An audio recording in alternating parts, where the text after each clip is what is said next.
Right. Good afternoon, everybody. I'll start with some good news. We've no further positive cases to report outside our managed isolation facilities. I would add that's not unexpected. The case was the case that we've been dealing with this week, very low exposure risk.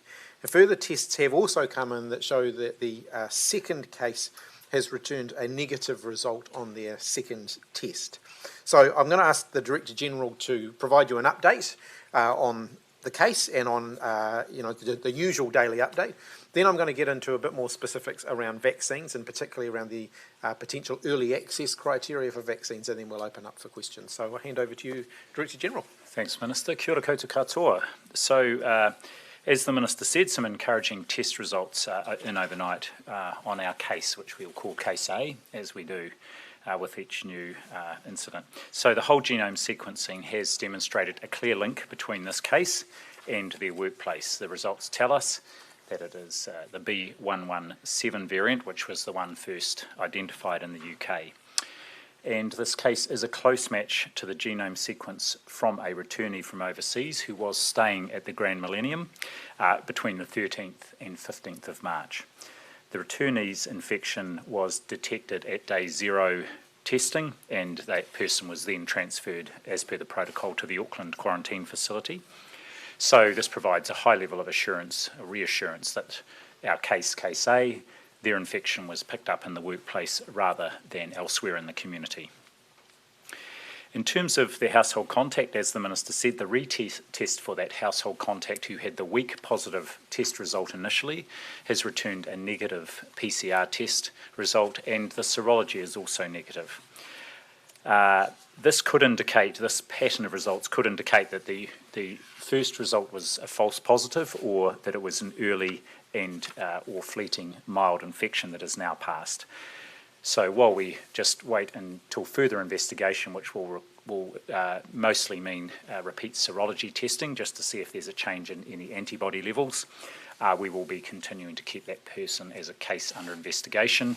And in fact, whilst they're not a confirmed case, they are currently at the quarantine facility while they remain under investigation. We just still have the one location of interest, and this reflects the fact that our case had been not really out and about in the community in the few days before they tested positive. The only place of interest is the Countdown Mount Roskill between 3 and 3:15 on Saturday the 20th of March. The fact that the case used the COVID Tracer app meticulously was very helpful, and we were able to send out a notification to others who had scanned in when they went to the countdown during that period. So again, you don't know where or when, so it's helpful to use the NZ COVID Tracer app wherever you go.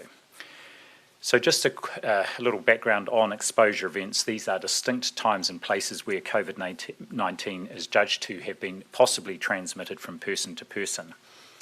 And our determination of whether a place there may have been an exposure event, it factors in the potential infectious period of the individual, the duration of the visit, and the nature of the visit. There are some places that Case A went that have not become locations of interest or classified as exposure events because either the correct infection prevention controls were followed, remembering that Case A is a border worker, or we know everyone at those exposure events who may potentially have been exposed, and therefore they are able to be contacted and appropriate action taken. And there were some places that were investigated as exposure events, but the investigation has shown there were no people who were exposed at that place. I mentioned yesterday that the infected returnee who we have now who I mentioned earlier, who was linked to Case A, was staying at managed isolation facility, the Grand Millennium, before Case A received their second Pfizer vaccination. So for many people, the vaccine stops them getting COVID-19 at all. For others, even partial immunisation provides some protection so that if they do become infected, the infection is quite mild. And we're seeing in this case, our Case A is still asymptomatic throughout. So what has happened here is something that we would expect. There's nothing unusual. The viral has been passed on, but with less a less nasty illness in the person getting it. As the vaccination has provided some protection for that. And the real value of these vaccinations is that they do protect many people from being infected, and then those who may be infected are much less likely to require hospitalisation, and all the studies have shown that these vaccines are very highly effective in preventing serious illness or death. But full vaccination is important for the Pfizer vaccine. That's 2 doses 3 weeks apart. And this case also emphasises the importance of us continuing our border measures, the infection prevention control procedures in our managed isolation facilities, and the ongoing regular testing. So I do want to thank our border workforce, including this person who had shown up for vaccination, has had both vaccines, was having regular testing, and was of course in the course of their daily work using appropriate infection prevention and control. And finally, just an update on the day 12 case we had at the Grand Mercure, which I spoke about yesterday briefly. The Auckland Public Health officials have reviewed the 23 other returnees who were on one of the 2 buses to an exercise area with that person whose test returned positive, was reported positive while they were out exercising. As a precaution, none of those people are symptomatic, but as a precaution we are extending the managed isolation stay for those people. Some are considered to be close contacts and will need to spend an additional 14 days in managed isolation from the date of that potential exposure event, while others it's just an additional 5 days. This will provide us with assurance that there is no additional risk to the public, and I want to sincerely thank those whose stays have had to be extended. Personally thank them, and I'm sure all New Zealanders appreciate their patience and their willingness to support our efforts to protect New Zealanders. Thanks, Minister. Thank you, Dr. Bloomfield. We've now, turning to our vaccines, we've now done 41,500 doses of COVID-19 Pfizer vaccine. They've been administered. By next Tuesday, that's the 30th of March, we're expecting there to be nearly 50 clinics for vaccination open throughout the country. We have around 1,300 vaccinators who have completed the Pfizer training. So far, 95% of all of our border and MIQ workforce have received their first COVID-19 vaccination, and a reasonably significant number of them have received or are scheduled to receive their second and final dose over the coming weeks. This means that our focus can now shift more firmly to ensuring that our frontline healthcare workers have early access to the vaccine, and that is already underway and will now start to ramp up. This group includes staff who have direct contact with patients, people who could potentially come into contact with COVID-19 or are working with COVID-19 samples. These workers have a high risk of getting COVID-19 and therefore need to be protected, or I should say a higher risk of getting COVID-19 and therefore need to be protected. I'd also like to note here that anyone in a border workers family group, immediate family group, household contacts, who hasn't had their appointment confirmed within a week of their details being submitted should contact Healthline on 0800 282 926. So if you're a border workers family member, immediate household contact, your details have been submitted, you haven't got an appointment, call Healthline and seek further advice. They will tell you where you can go to get a vaccine. The government made further decisions this week about exceptions to the vaccine rollout plan that we announced 2 weeks ago. We've confirmed quite strict and a very carefully considered criteria for early vaccinations for people who need to travel outside of New Zealand on compassionate grounds or for reasons of national significance. A very high threshold for early access to vaccines has been set, which will balance compassion with the need to avoid potential queue jumping ahead of at-risk groups where there is no strong justification for that. Even before people will be considered for early access to vaccines, they'll need to satisfy a series of criteria, including being a New Zealand citizen, resident or visa holder, needing to travel before the 31st of August, and having already made arrangements to return to New Zealand after their travel. They will also need to ensure, as far as practically possible, that they are able to receive both doses of the vaccine before their scheduled departure. The compassionate grounds that will be considered for travel overseas include needing to provide critical care and protection for a dependent, accessing critical medical care that is not available in New Zealand, and visiting an immediate family member who is dying. It does not include reuniting with family, attending a funeral or memorial service, or attending a school or university. National significance overseas travel will include representing New Zealand in an official capacity, at significant international events, and in an official non-government capacity. The key yardstick here is that people are travelling in an official capacity and ensuring their participation is in our national interests. We expect these requests will be made by the appropriate agency or association on behalf of individuals, not by individuals themselves. That's for the latter category. It will not include private or recreational travel. The final consideration is the level of risk travellers will be exposed to around COVID-19 in their destination country. Underlying these decisions is a fundamental recognition that while there are legitimate and urgent reasons to travel overseas, it's also in our interests to ensure that New Zealanders are protected against COVID-19 to the best extent possible for when they return home to New Zealand. Further information about the criteria and the application process for advanced vaccines requests will be made available this week. Applications will open on the 31st of March. Finally, you might have seen that we have made the decision to extend the period people must stay in New Zealand from 90 days to 180 days if they are to avoid paying the costs of their stay in managed isolation. This follows our decision a few weeks ago to increase the cost of managed isolation for temporary visa holders. We're doing this to ensure the sustainability of our managed isolation system. Now, happy to open up for questions. Minister, why have you deemed visiting an immediate family member who is dying as more important than the funeral of an immediate family member? Obviously, funerals are a very difficult time for families. I think there is something about those precious final moments that make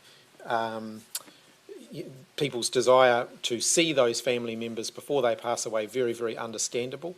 I do know that people have rescheduled memorial services and funerals to when people are able to attend them.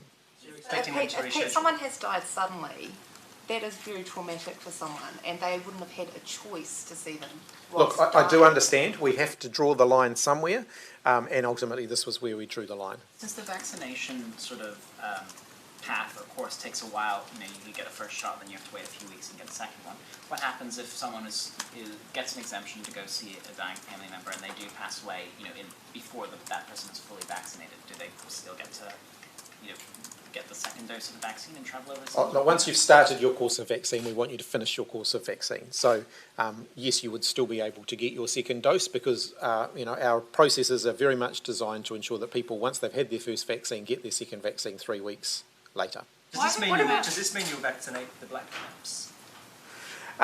Look, they'll have to make an application. It will depend on what sort of events they were participating in as to whether they fit the national interest criteria.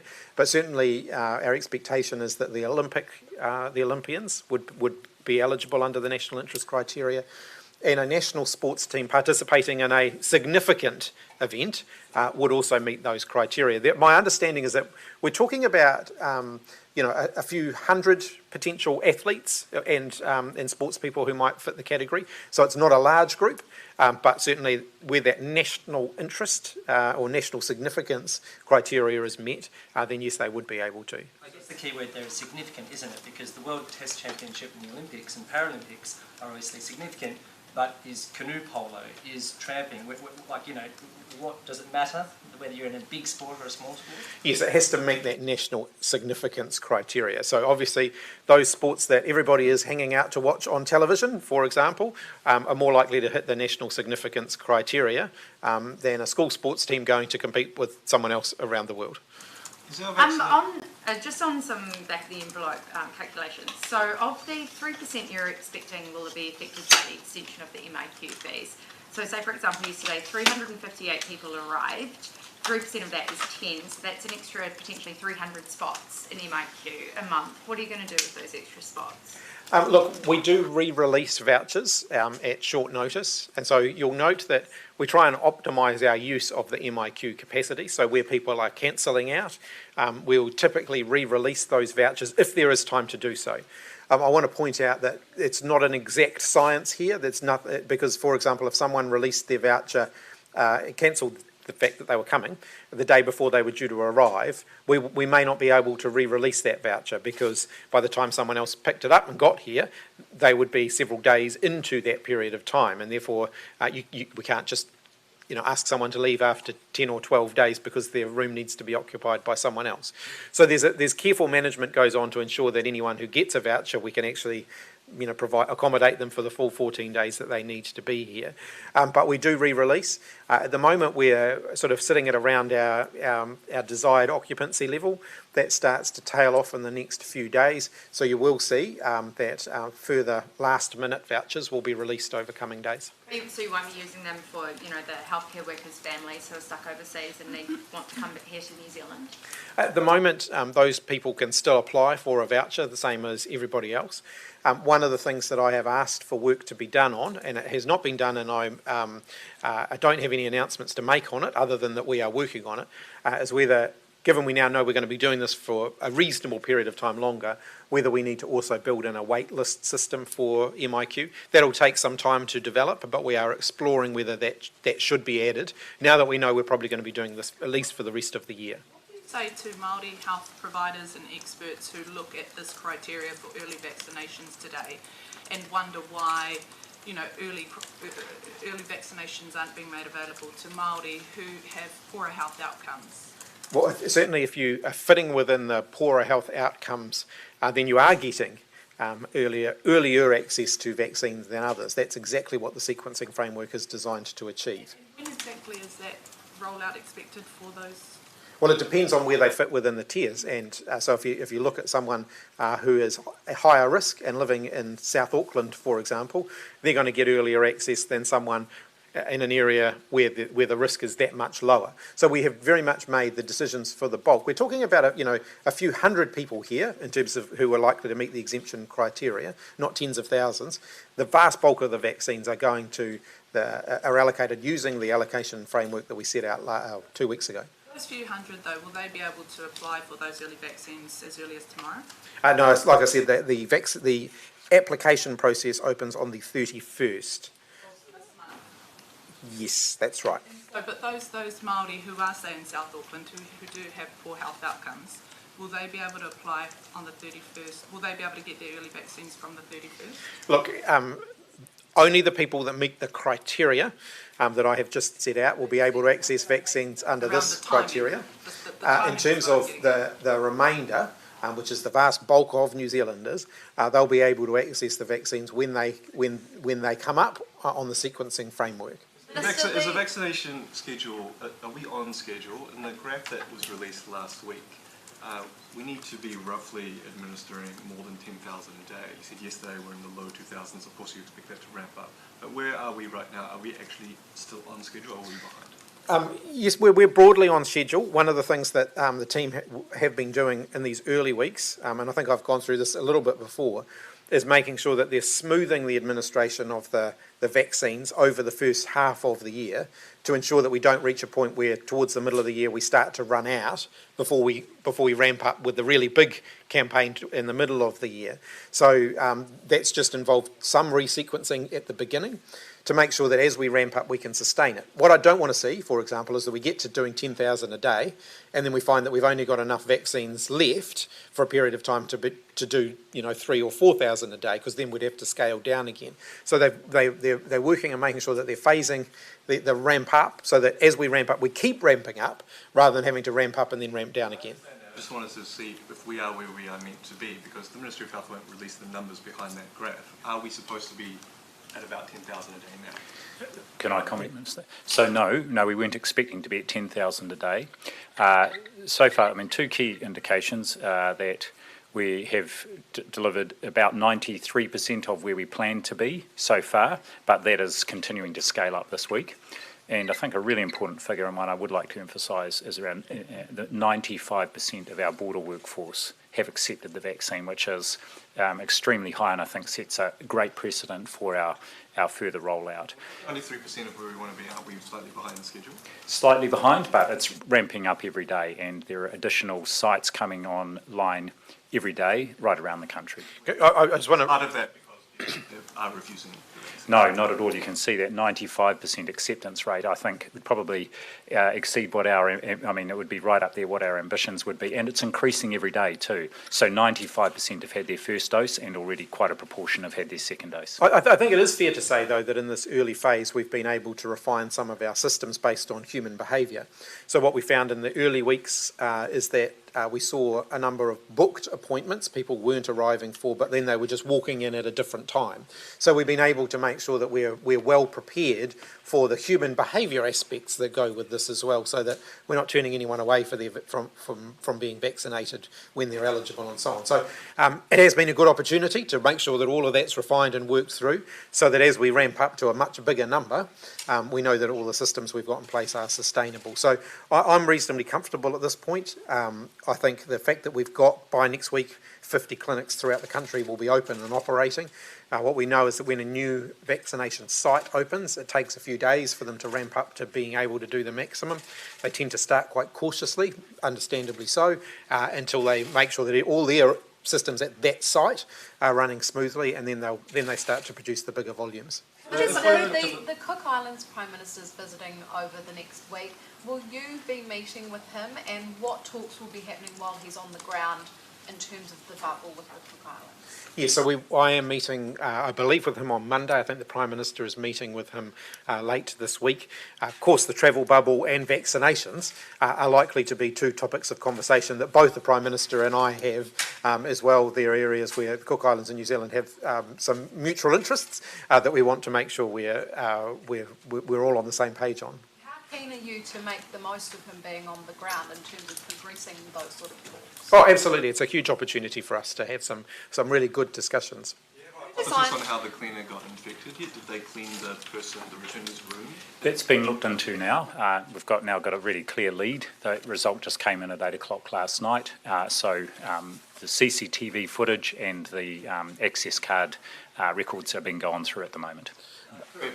So about 10 months ago, the government was forced into a humiliating time back down in terms of access to funerals, growing cap sizes so people could attend.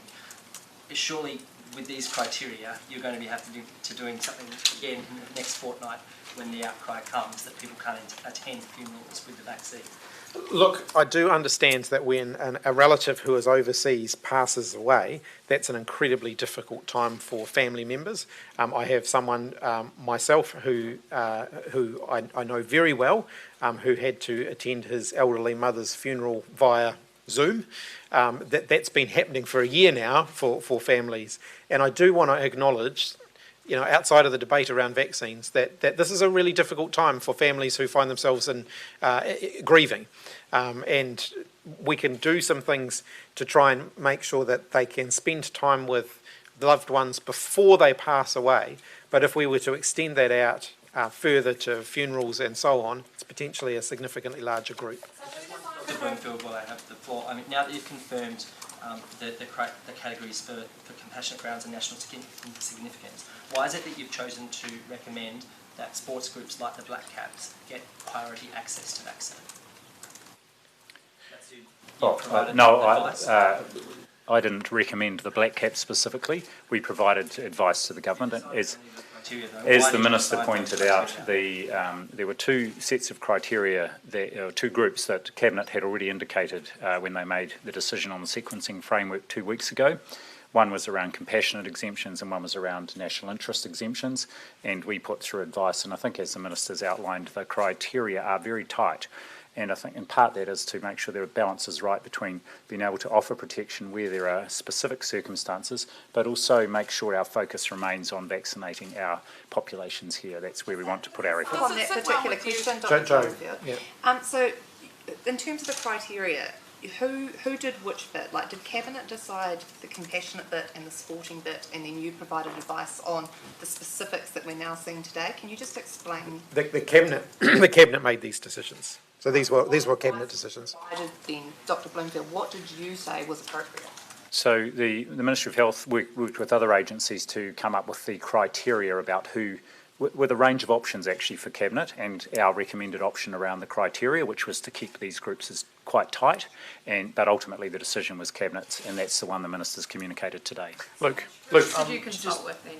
So, which sporting bodies would you... Oh, no, with other government agencies. Rest assured, a range of groups and from across society have been communicating with the Ministry of Health over the last few months about access to the vaccine, less about travel overseas and more about where they might fit in the onshore sequencing framework. But again, Cabinet's made those decisions, and our job now is to implement those. Did any of those agencies, express an inequity there in terms of the funeral versus the dying relative? I don't have that detail.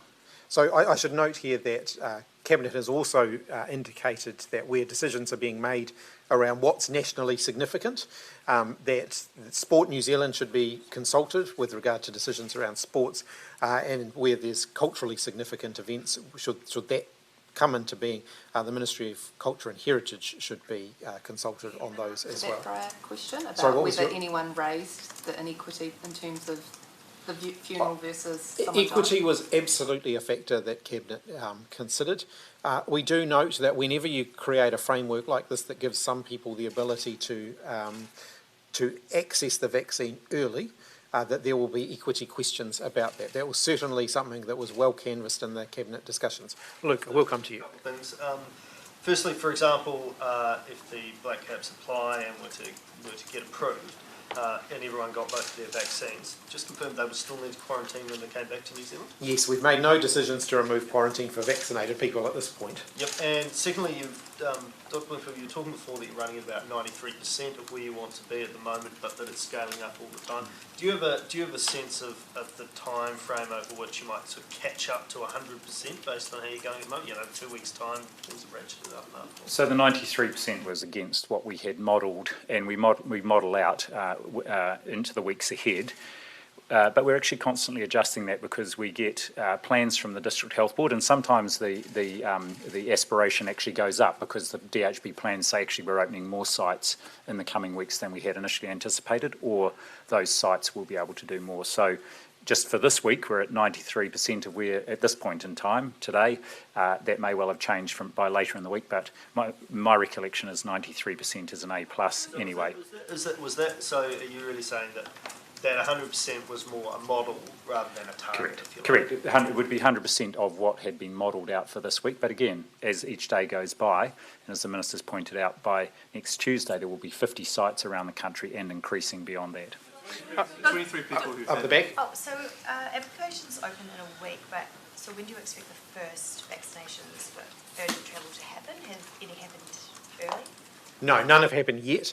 Ultimately, it'll depend on when the people need to travel by as to when they would get access to the vaccines.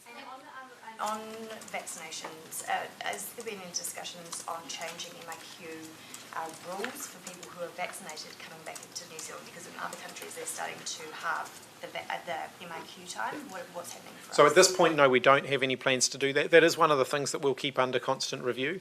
So there are also other issues that we will keep under review, like requirements around air crew travelling internationally, other requirements at the border. All of those things we keep under review. At this point, we're not making any changes to any of those things, but as vaccines become more widely deployed in New Zealand and around the world, then obviously that opens up space for us to have those conversations. Just on the I'm harking back a little bit on the Valentine's cluster. Have you, a while back now, but have you got any more leads about how that community case got into New Zealand, or are you following anything up, or is that investigation being discontinued at this stage? I'll ask Dr. Bloomfield to comment. It's not closed yet because the required period of time has not elapsed since the last case. But I'll ask Dr. Bloomfield to comment on the case, the source investigation. Yep. So no further leads on those various potential sources of that cluster, and whilst we'll keep open-minded about that, there's no particular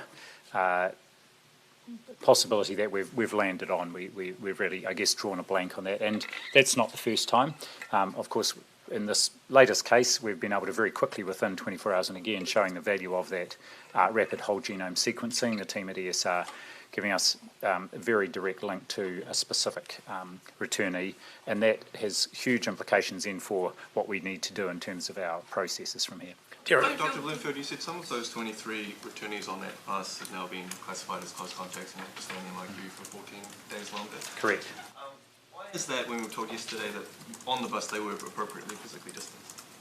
Yes, I don't have the details of that, but it would be those who were on the bus and sitting close by to the case, and there were 2 bus trips, and it's 14 of the 23 who have been classified as close contacts, just as we do out in the community, and then the protocol is 14 days isolation and 2 further tests. The other 9 are required to stay another 5 days with a further test. Appropriately distanced, they wouldn't be close contacts?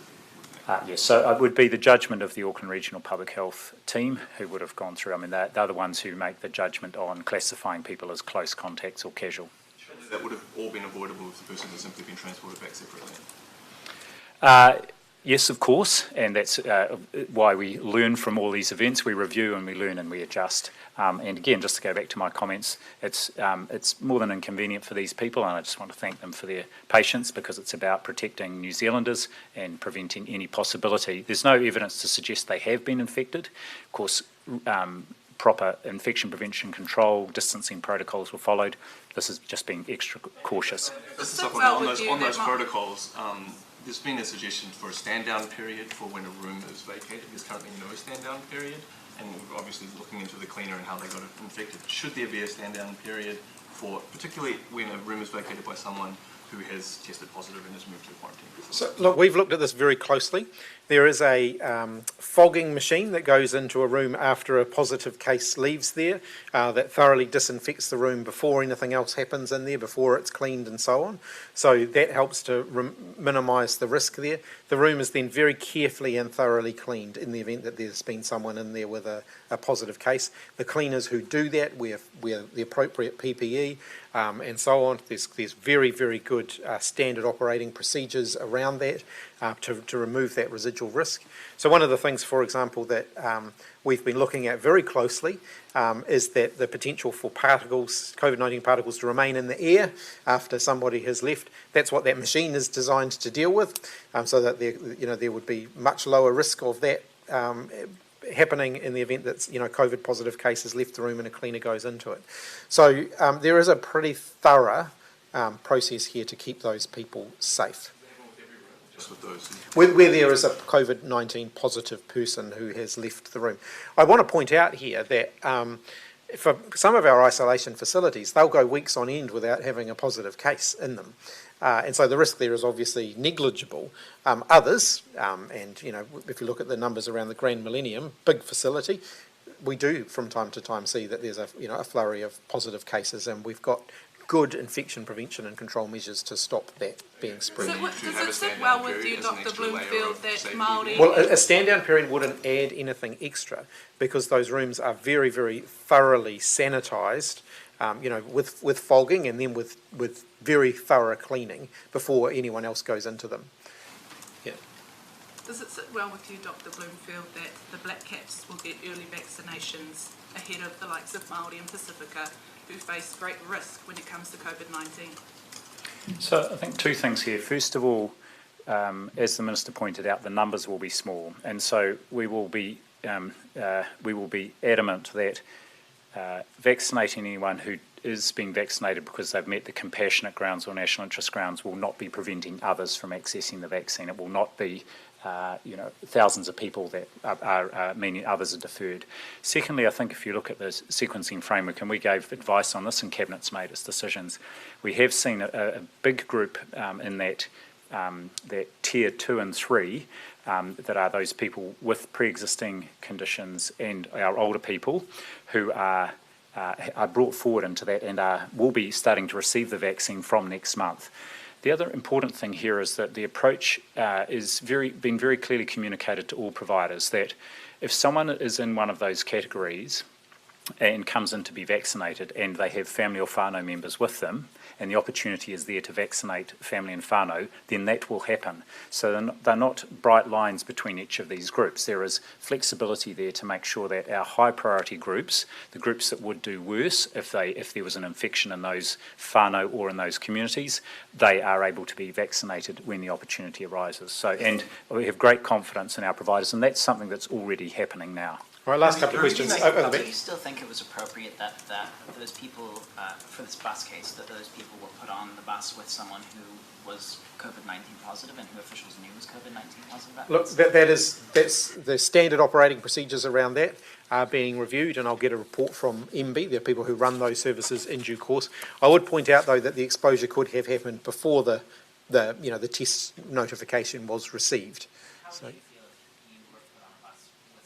COVID-19, you didn't know it, the people who put you on the bus knew it, and yes, you'd been on that bus earlier, but now you are being sort of knowingly put on that bus, and sure, you have social distancing and masks as well. Look, I would be disappointed, as I'm sure the people who are in that position are disappointed. I am disappointed for them, and this is something that we'll look very closely at to ensure that we minimise the potential for it to happen to someone else again. Minister, the rule change at MIQ, going from 90 days to 6 months, there have been people who had been planning vacations for 90 days. There has been the suggestion of some people using MIQ facilities here as a stepping stone to Australia. 6 months seems a pretty excessive vacation. Are you suggesting then, is the idea then that this is a de facto rule that you don't pay, that you should pay unless you're moving back permanently? And if that's your thinking, why not just make that the rule? This is to ensure that New Zealanders who are coming home are coming home. They're not coming here for an extended holiday. That is absolutely correct. You've been seeing a lot of evidence of that? Anecdotally, but ultimately, this will help to ensure that that's not happening. The national significance category will mark the first time that the Prime Minister or yourself or other ministers are eligible to receive the vaccine. Will you be vaccinating yourselves with the vaccine? Well, I'm not going to administer it myself, if that's what you're asking. But will you be taking up the offer so you're ready to go overseas should you need to represent New Zealand? Look, this has occupied a lot of our discussion and thinking, because we've been through this before here. The dilemma that we've got is obviously we don't want to be seen to be jumping the queue. We don't want our political leaders to be seen to be jumping the queue. On the other hand, we are getting questions from people along the lines of, well, if this is a very safe thing and you're backing it, why are you not doing it yourself? And so we have to balance those two things together. We will make some decisions fairly shortly about that. It's likely that you'll see different groups of our elected officials being vaccinated at different times, some earlier than others. And we'll have more to say about that fairly soon. But yes, the national interest criteria there is it doesn't actually fall within the criteria that I have just set out here, but it is something that we are very mindful of, that need for political leaders to be able to show leadership, and we're working our way through that. But like I said, we're also balancing that against the fact that there are a lot of pressing calls for people wanting to get early access to vaccines.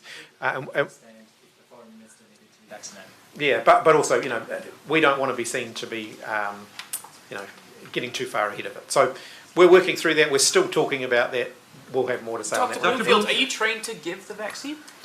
If I was to give the vaccine, I would need to have completed, like every person who is giving the vaccine, the online 2-hour module specifically about this vaccine. I'm not intending to, but I am intending to make myself available to support the vaccination efforts, because there's a real team that's needed. So I'm looking forward to, perhaps a bit later in the year, supporting one of the teams that's doing the vaccinations at one of the clinics at some point. All right, that seems like a good note to wrap up on today. Thank you, everybody. Thank you.